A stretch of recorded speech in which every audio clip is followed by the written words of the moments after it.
what advice would you give to somebody who's either considering, starting it with, and it doesn't have to be UCAS, starting on an entrepreneur or a journey in growing their business, or that's maybe struggling or not achieving the goals that they're trying to get to. So Dan, I'm going to go to you first for the advice question.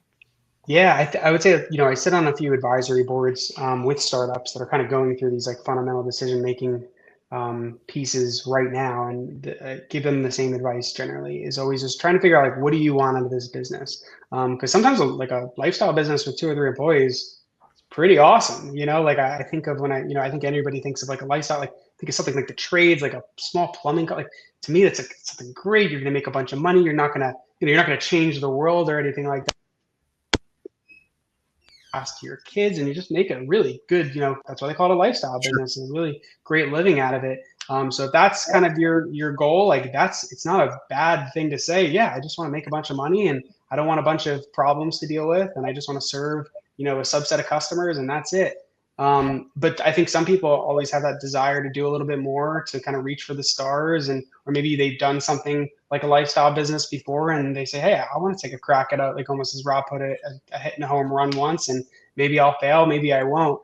And I would say to those folks, do it, but just make sure that you have a really detailed plan, that you really understand the market that you're trying to go after, the problems that you're trying to solve.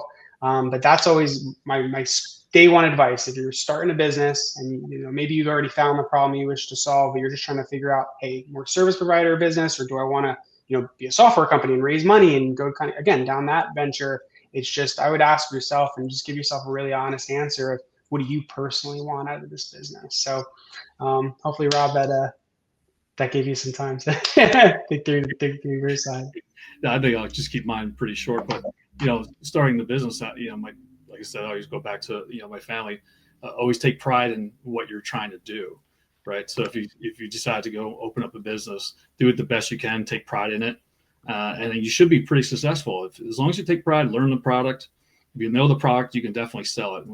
It's funny because we always have some employees that we deal with, and they always, I always say, you should be really like a salesperson.